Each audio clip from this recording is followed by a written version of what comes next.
我觉得佛雷土当手后够了他 and I That's think scary. right no but I'm just saying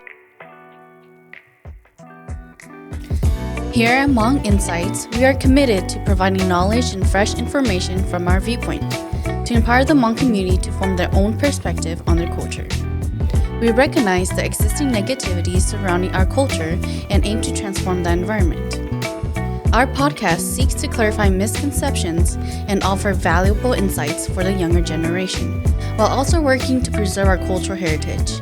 We recognize that certain topics may be sensitive, so we kindly ask everyone to remain open-minded, as our goal is to promote positivity and understanding.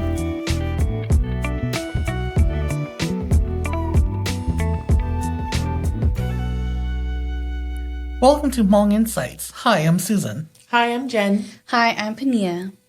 So growing up here in America, many of the younger generations seem to have lost touch with our identity, religion, and culture. There are numerous misconceptions about shamanism, while with some claiming it is not religion, leading to misunderstandings about our culture. This realization has become clearer to me in the recent years, although I still don't have a complete understanding of it. I hope that in today's episode, we can explore this topic further and educate both the general public, myself, about who the Hmong people are, our beliefs, and how these elements play a vital role in our Hmong culture. That's a lot. So for starters, and for those who don't know, who are the Hmong people and where did we originate from? Oh, wow. Where do I start? That's a long answer. So who are we? Modern times, we're a subgroup from China, and there's about 9 million of us in China. Majority of Hmong we don't relate, or we feel like we can't identify with the Hmong the Shote, but really we're just the Hmong that escaped persecution and war, and so our ancestors escaped to the mountainous parts of Burma, Thailand, Laos.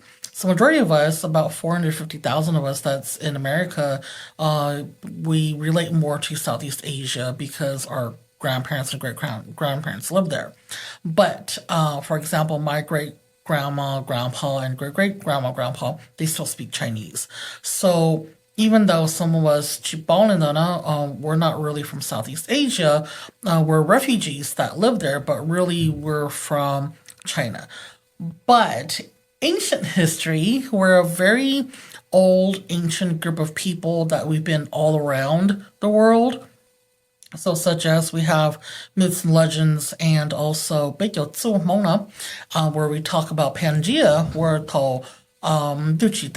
since the beginning of the time, and the lands weren't separated into continents yet. We were here, so then we have a long history, and so we've been all around the world. And fun fact is, I actually did a 23andMe or a DNA test, and about 2% of my DNA is Native American or indigenous people. Okay, Is that why you're a shaman? That's exactly why. How did you know? That's exactly why, and that's why we're so similar to Native Americans, right? And then also, about 2% of my grandmother, Gopana, my paternal grandmother, DNA is closely related to those who live in Madagascar. Oh, wow. So then it just shows you that. Isn't that in Africa? Yeah, it's in Africa. That is it's so... That's the wild. children's cartoon, right? Yeah. So Africa, and then the little island or little land off of shore. Yeah, so it's in Africa. Yeah, so that shows you that Mona, we've been all around the world, and as research says that life started in Africa, right? And then my grandmother has genes from Madagascar. Yeah, that's amazing. But that's very interesting, because I always tell people that my parents were born in Laos, so we originated in Laos, right? Which is not true. I know. I've been spreading false information. Right, and just like your kids, and you tell them I was born here, that doesn't mean you originated here, right? Yeah. But I did originate here, though. I personally did originate here. Not your people. Well, going back to China a little bit, there's also names that our Hmong people are known by, such as Miao Tzu. I'm probably butchering it, but and also Miao. But to some, they take that offensively. Why is that? Yeah, good question. So even when I do my lecture and workshops, some people don't understand, so they do get offended also. So the word Miaozu in China, it just means that a group of people, and it's not a derogative word. So when in Shodana, when they say that, it's not a bad word. But when we migrated down to Southeast Asia and Thai, Temblon, the Laotian, and Thais, they call us Miaona. And remember, China, Chinese, Southeast Asia, this is Thai and Laotian. So completely different countries and completely different dialects, by the way. And so, and Miaona means that me, right? Or a cat. Mm-hmm. And so they call us that because they're saying that we're uncivilized and we live way up in the mountains, unwanted lands. We're poor, we're impoverished, right? So in Southeast Asia, Lolo Miao is offensive, but in China, it is not. So I hope that with this podcast, this will educate a lot of people. So when I say we are a part of Miaozu, that's my own brothers and sisters aren't throwing rocks at me because it's not a derogative term in China, but Southeast Asia, Miao it is. That's very interesting. It has two different meanings. Yeah. Because I always thought it was derogatory too. because we identify with Southeast Asia. Sure, yeah. Because yeah. So then that's why. Yeah. And our parents derogatory too, right? Because obviously Southeast Asia again, right? So right. Yeah. Talking about that, the Hmong people, right? Did we always look like this back then? Very good question. So we don't have any proof and evidence because, well, we're such an ancient culture that we've existed before written history. So written history not shown though like about 5,000 years ago only. And we're so ancient, we existed way before time.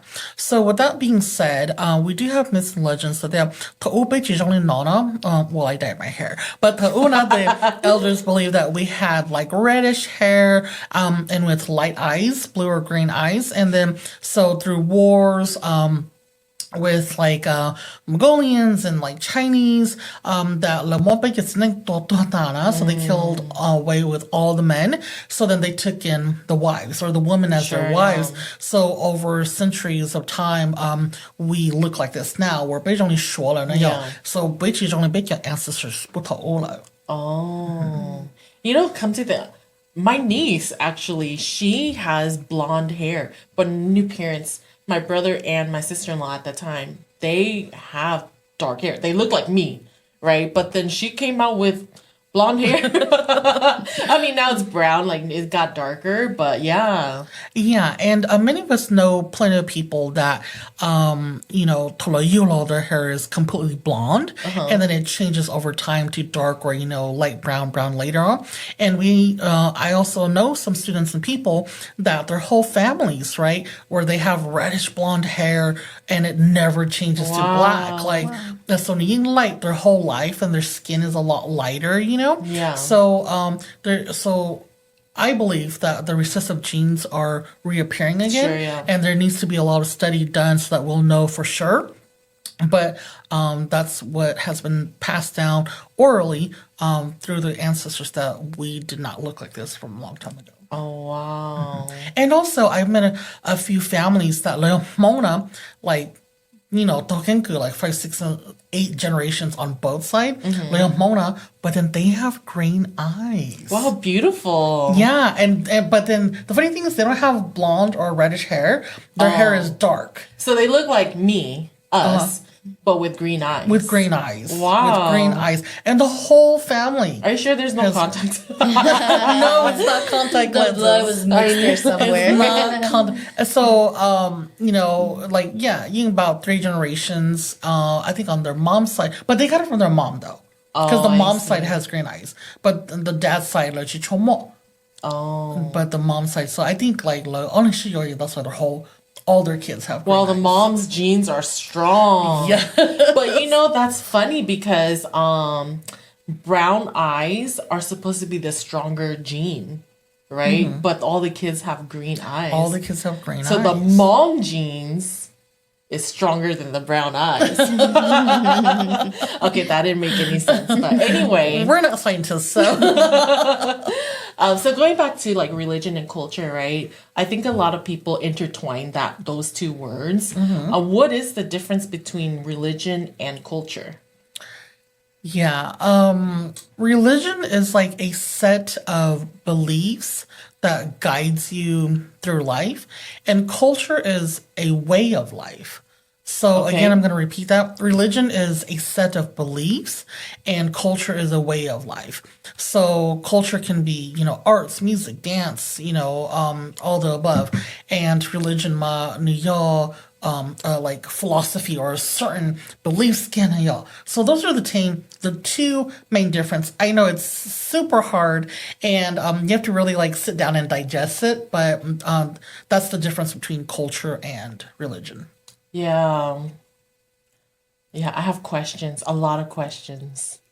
Go right ahead. That's what we're here for. So for our traditional Hmong religion, is that mainly shamanism? And what is shamanism? Okay, so that's the misconception.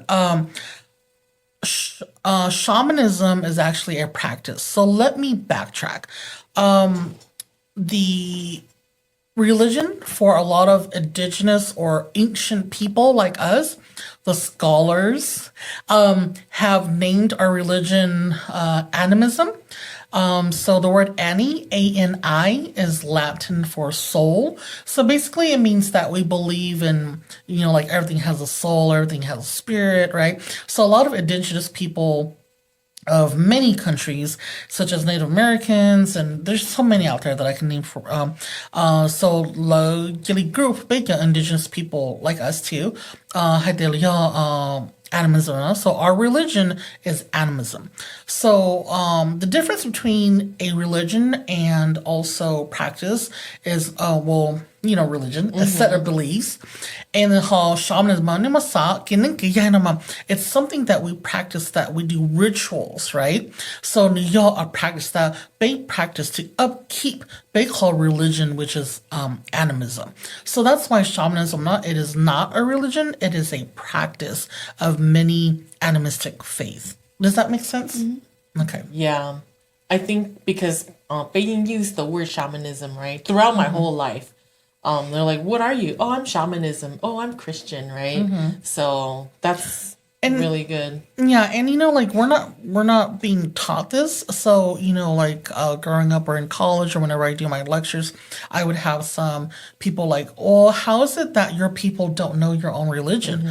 Well, and I tell them, well, what if I call you pumpkin? And you're not aware that my people call you pumpkin, and you know your religion, and you know what it is, but you guys don't call yourself pumpkin, right? So it doesn't mean that we don't know our religion and we don't know what we believe in. It's just that we didn't know that white scholars call us our religion animism, right? So, I hope that spreads the word so that not everybody tili what the scholars call us or what our religion is.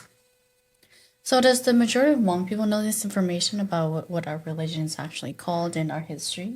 No. So for those who, went to college or attended some of my workshops or lecture, but majority of us aren't taught that the religion is called animism and or shamanism practice. So that's why a lot of us, grow up confused or so, hopefully that with this podcast we'll spread this, knowledge everybody so that okay, religion but it's not common.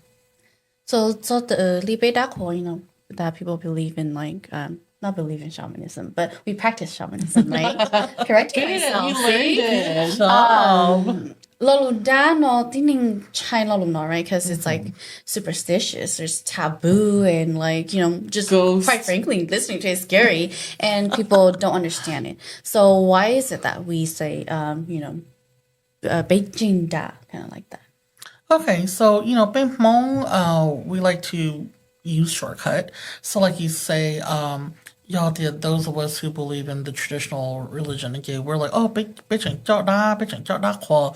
So lolu the bitching da again, it's short for da kwa ya. So us being young, being born here, we've actually gave the bad connotation to the word Donna, right? Because if you go somewhere, I'm like, oh, punya, come on, that's your law. Or, Jennifer's carrying a huge old bag, and I'm like, oh, Jennifer, that's your now. I'm not saying, oh, Jennifer, like, that's your now. And I That's think, scary. right? No, but I'm just saying, like, because we use that term in that way, Yes. and or like, with the open your come on, that's your law. I didn't say, oh, open your come on, jit da law. Like, I'm not saying that either, right? So, lolo dana, then it just means like invisible. So, tabe the open mo to, which means that be mo yomu to ancestors because they're invisible. So, be tolo to be mali, do our rituals and performances and things like that. So I understand and I totally see why the youngsters are afraid when we say, oh, big dot da or big dot da. But that's not what we mean. We're not talking about ghosts and monsters. We're just talking about like good spirits and also ancestors because they're the ones that we worship and we pray to and go lo the type in it, right? So hopefully, after listening to this podcast, Gusaka, the young generation, remove that bad connotation with that word, right? So that Beitani Jinchen Chai, and all of you guys, love horror movies and horror stories. So as soon as you hear the word Donna, you're like, ooh, what's Yes. this scary story? Yes, Am I going to spooky. hear? Right. So, but that's us giving that bad or negative connotation to that word. It's still scary though. So aside from like us Hmong viewing our culture and religion, how have you seen other modern societies perceive us? I ask that because we use animals in our rituals and whatnot. Okay. So remember we're an ancient culture and so shamanism is actually over 50,000 years old. Okay. We're one of the most oldest practices in religion. And not only that, did you guys know that it's possible that we're from Siberia because shamanism they believe that they originated from Siberia. Did you ladies Oh, really? know that? I only know, is it Russia or Siberia that we kind of look like them? Yeah, it's the same. I need to go to take some geology classes. Yeah. So with that being said, when I talk to other cultures or other people and they learn about us, they're very intrigued. And the same thing too, like other people, other faiths, they're like, oh yeah, like we used to do that too, but bet you all. So I don't feel like they look down upon us. I feel like the majority of the time, like Bay Mona, I actually look down upon Bay. Because like, like we are ashamed of who we are. We don't want to talk about it. But when you talk to like other ethnicities and religions, they're like, oh yeah, we used to do that too, but there's no big change ourselves. So it's almost like they feel like, oh, we get it because but it's I find it mostly that's embarrassed and like don't want to claim or yeah. Yeah, you're right because when my dad was still around, right, and then like we would just do it right there. Like the pig's life is unalive right there, right? So like I would be ashamed or not ashamed. I would be embarrassed to tell my friends like this is what we do when we have these kind of events, So I think you are right in that. But then I noticed like not too long ago, Bei Oning and the lady shaman, she didn't use a pig. She didn't use animal. So I think we're changing too, right? Yes. So We are changing, with the times also, because nowadays, like noise or como to, let's say you live in an apartment or things like Yeah. that, right? Okay, So then yeah. the neighbors can call the cops on, noise level and things like that. So we do have to definitely change with the times, and also, majority of us, right? So I can then. still Chicken. So then 俾佢做long here because like your llama it's easy for them but 俾佢可能走日做天嘅 we'll definitely just progress with time. Another thing that we keep hearing about is 18 clans or Goyiseng. How does the clan system work in the Hmong culture and what is it used for? Okay, really good question. Goyisengi, it just talks about your surname. So, like for Native Americans or other ethnicities, it's like tribes. So, whichever last name you're born into, let's say Hang, Tao, Yang, Lee, then you're just like Lee clan, Hang clan, right? So, and what happens is there's some elders chosen to lead that clan. And so whatever it is, whether chongko, kawantaming, anything like that, sometimes even you need money for school or something like that. Like they'll sit around and then they'll call meetings and call your clan to toshiba and then just to help out each other like called though. So it's like a social structure that was set up to help out the clan members. Oh. So for your clans, hypothetically, can you change clans? And why would someone want to change their clan? Hypothetically, yes, and there has been before, the blood daily, then the going long son or change clans or change their last name. So it's not something like, oh, I don't like my last name and I, just want a different last name. It's not like that. It's like you go to a whole different clan or tribe and so it's a big deal. And why would you want to change is well, back in the days, this guy, he changed because basically so they accuse him of like stealing chickens and stuff like that, but he didn't do it. So then his whole Lee clan just kind of abandoned him and told him to, fend for himself. So then the other clan, which I forgot, but so there's this other clan, I believe it was like so they came and taking it and then so he felt so hurt and abandoned by his clan that so I mean there's things like that too that you can basically denounce the clan that you were born in and come but then usually the other clan is kind of like, wait, this is fishy. Like, why do you want to become our clan too? Right? So for this guy that I'm talking about, like, it was apparent because they helped him throughout his old trials and everything. So things like that. But yes, you can change your clan. So how do you change it? You don't go to court, right? And like file official papers. Oh, I guess you can, but in the Hmong culture, how do you change it?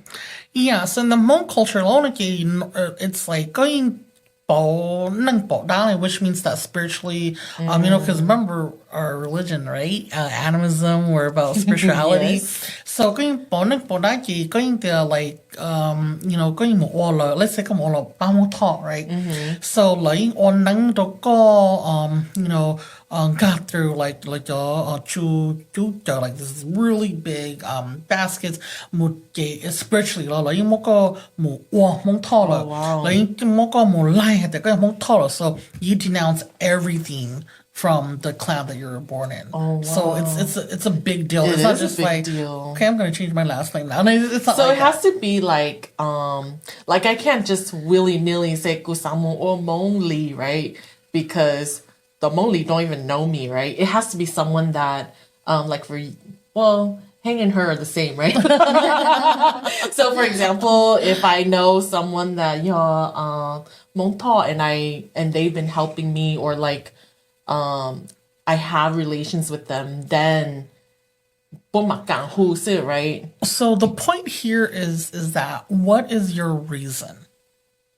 Your reason has to be good enough for the other clan to accept you. Let's say you're like, you know, Yeah. they're gonna be like, no, thank you, right? Because now they're responsible for you. So it has Okay. to be like a good enough reason. Okay. It can't just be like, oh, I don't know, you know, it's not like that. It has to be the other last name clan you can't just like go force them. Right. Yeah. That's what I'm. Yeah. But again, the number one, the reason it has to be good, and then number two, 老友主要保重下. Oh, okay. Yeah. Okay. It's not as easy as it sounds. I know, because they're not willing. Like, forever, which I don't mind. So I know this that you cannot marry your own last name, but why is that? Well, because if you're from the same clan, you know, you're like siblings, like you're one family. So back in the heyday, people believe that about 11 or 12 last names are the main original ones. And don't quote me because I forgot. So I remember 11, but I can't remember the 12th one. So I'm just going to say 11. So there's about 10, 11 last names that your original Hmong last names. And so no, if your last name's Vang, it means that your brother, the Yuna. So but your last name say your brothers base so you're from the Vang Charlie clan, it means that go to do va do cha do li so then that's why la chi bu last name shi because you're from the same clan. You're supposed to shi lu shi ba and automatically you know, way back then you're from the same clan. So go because you yeah. That to me sounds like clan is stronger than blood, because I'm gonna say this because I can't marry Ito Moha. I never met, our grandparents never talk, they don't even know each other, but I could marry my mom's brother's son, so my first cousin, right? And that's blood. Like I know we have some kind of blood there, right? Yeah. So yeah, you know, back in the days, Lejalo did that a lot because like they, you know, Hmong cha you on the tili ship bao na ya. Tili shin lu, the shima to shinzo right? So but Toshinzu, they like split forever. Yeah. So that being said, because they were patriarchal, which means that the guys are so that's why your cousin. I mean technically we do, but Nuba, yeah, so you're from my mom's side, because we're not from that clan. So even though technically he's our first cousin, he's not from our clan, so it's okay now. Okay. Yeah. Okay, if I change, because my belief, or not my belief, but I grew up here, right? So then Guying believe the first cousin you don't play with, right? But if I change my mindset to think that way, then I get it. Yeah. So those are traditional, right? Even nowadays, I see some 20-year-olds or 30-year-olds, you know, Yola, first cousin from their mom's side, because again, they're not from Baker clan, so like Hmongs. Okay. Their brother, that's my Hmongs. Okay. Clan, that's why it's I mean, I'm traditional too, so I don't think that it's wrong. Would I do it? Maybe not. But, you know, like, I don't feel like we should shun those who did do that. Yes. Because they monk it, you believe. Yes. Yeah. Well, what if like go mom your mom go mom with your mom and go your mom like Jen, but then the mom remarries to like a Hmong, like can she date a Hmong now? Very good question. Well, people would call someone like that right? Which means that the person that I know which means Hmong Ha and Hmong Shona Sorry, you can't date both because bay the mong ha gini yo ngai yon cha or biologically mong ha. The shima zomo or those who nurture her and raised her yo mong shona so the diama yin chi bu yo tia ta mong ha tia mong xiong liao. So mong ha, if that's your biological surname, like forever, you just can't date them no matter what. Because her mom remarried, then she's not supposed to date them because they don't know now she's part of the Zhang clan now, so she shouldn't date them. Well, add this. What if the mom divorces the Zong, but divorces but then still end up with Mong? So can you not date anyone in between that?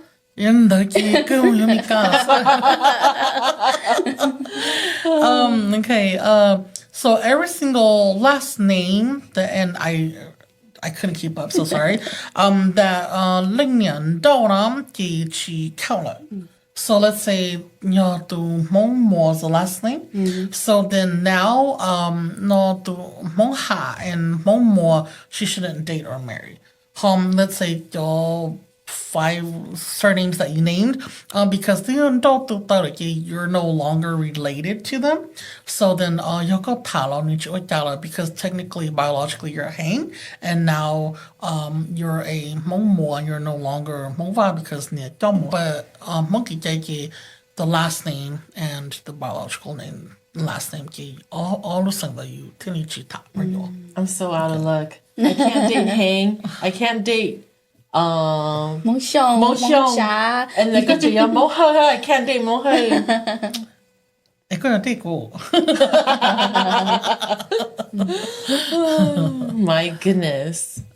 And within these clans, are there any differences? Yes. So your clans like or rituals or ceremonies so that's why even though let's say like let's say you go and find another Hang clan, right? But they're always like, oh, no, because they're trying to figure out if you're part of their Hang clan or you're a different Hang clan, right? So, but at the end of the day, it's the same thing because everything's through word of mouth. So, or your gay or cha or and during wars also sometimes like or during wars shortcut but when you really think about it in the beginning of time all Hangs are Hangs, all hers are hers, all Lees are Lees. Yeah. And they're like, oh no, it's like no, it's the same. Yeah, that's true. Yeah, that's true. And then using me as an example, since we've been using me this whole time, because we Hmong Joya, and then there's Hmong Tlo, Hmong Hang Ha. What are all the different dialects? Is it just Hmong Joya and Hmong Tlo? So the short day so so I'm not gonna comment. But most of it's mainly two Hmong Dao, Hmong Zhuo, or Hmong Dao, Hmong Lang. Hmong Tsai or Hmong Kombani or Hmong Chia. All those are the same people, by the way. But they just have like seldom different words like if you speak in right? It means like right? But majority of the time or majority of the words so back to Hmong Lang and Hmong Dao. So we see it as two different languages or dialects. The Shima experts, such as anthropologists, linguists, or that studies this like for a living and day and night, they don't believe that and I'm talking about Humika, that we have two different dialects. They actually think that we more equal, just one language, but just accents. Isn't that amazing? So tolo hani daro ko como sa ko de yeah because como sa another language like well like let's say fucky right lo hai lo ko yin chi bao la Yeah. the sha be mong da mong zhou na yin ya xi zhou so Yeah. so it is just accent. Yeah, you're right. Now that I think about it, like I say "not" and you just say "nia," right? You don't say Completely different Yeah, word than right. 我係跟條跟 What is that? Yeah. yeah Okay, so 我 yeah. 到問咗個就去包緊啦，咁我是啥跟嘅時候 Yeah, 起來 and within the context, right? Yeah, you thought yeah so that the- makes a lot of sense to me, actually.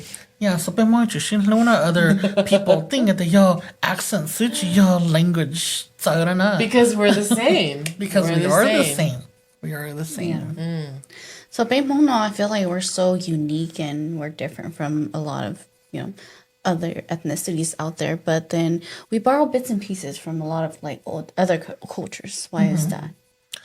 Well, again, Mona, we've been around for ages and we're such an ancient culture, traveled all over, before Beta Hmong, once you go study Chef Mona, before Hmong, we had a different name and so forth and so forth. So, long story short, lúc đấy chờ từ gì bé mù dùng lo chữ right so mù nhau luôn tu dùng lo chữ nhau lo tế dùng lo chi so for example bé cho that nhau cho Southeast Asia right so bé tôi muốn nó nấu phở bé tôi muốn bé cho food tôi muốn lên đời bé tôi nhiều muốn nào là cho không giờ mình gì và nên bé muốn say so bé cho mong nhau tới cho sure right it's still very Chinese right so I mean, just like us, like we don't know the chemical, but they change what right? Our makeup's different, our hair is different. But your food, even from how our parents made it in Thailand and Laos, is so different nowadays. So, wherever, we just borrow bits and pieces from it because we're there 50. 100 years or so. And I think that's why Beimong were so resilient because Beimong for I don't know how thousands of years, but we survived because, we're able to adapt. Yeah, adaptability. That's what I was just going to say. Yes. Yeah. Wow, I learned so much today. And why is it important to spread the wealth of knowledge about the Hmong culture and the Hmong religion? Yeah, it's important. It's always important to spread knowledge so that everybody's on the same page, so that we know, facts and we know about who we are. Because and we don't know who we are, other people can talk down to us, confuse us, make us not be proud of who we are. So it's extremely important to, pass on the wealth of knowledge to the youngsters and actually to everybody so that we stand united and we all, are better and stronger that way. Yeah, that's why I'm so grateful that we're starting this. We can spread it. Absolutely. So for many of us who are listening in today, how do you think we can balance our culture and religion with modern life? Yeah, so earlier as we were talking about, like 被一切这些接触 during, shaman rituals anymore, just things like that where like we have to change with times also because again we're a very ancient culture, so certain ways are a little hard to practice nowadays, and so with the new age shamans there, just nowadays like everybody be long enough, so it's definitely very possible and that ability right where being like it's very possible that we can still practice our religion and practices in modern times. I think that it's very possible because Yeah, that's here on earth, but like in the spirit world, is it acceptable too? For what? For adaptability in that we don't use animals and just one pack of joss paper plus incense is sufficient. That's another podcast. Well, in the beginning of time, Toshi, which is the first person who, first shaman, Mona, no, well, that's what our culture believes. He didn't use animals. Oh, really? He didn't use it, but we'll save that for Yes. shaman. I have questions. Shamanism part 1, part 2, part 3 later on. Questions. Yeah. All right. So the answer to your question is it's absolutely okay in the spirit Nice. world. Nice. Yeah. If anything, what is something that our listeners can take away from our podcast today? A lot. But I would if I have to narrow it to one thing only is that for everybody to embrace our beliefs, our religion, our practices, and go let's somewhat and not be shameful and be who you are, be proud of who you are. And if you're unsure how to follow certain ways or do certain things, there's people like me, there's so many of us out there that's more than willing to help, more than willing to oblige to help you because that was what we were meant to do, right? We were put on earth to help, to upkeep our culture and our religion. So, like, just be you and be happy and proud of who you are. Well, thank you so much for that information, Susan. It's always a pleasure with you both, and I gain new knowledge every time. Me too. I always learn things from you every day. Thank you, ladies. It was a pleasure. Thank you for listening to our podcast today. We hope that you have gained some insights that have changed your perspective and positively influenced you for the future. Be sure to check out our social media and follow, share, and subscribe. We also want to hear your thoughts, so please go to our Facebook or Instagram page and ask questions or post comments on there. And as always, Be kind and go make the world a better place.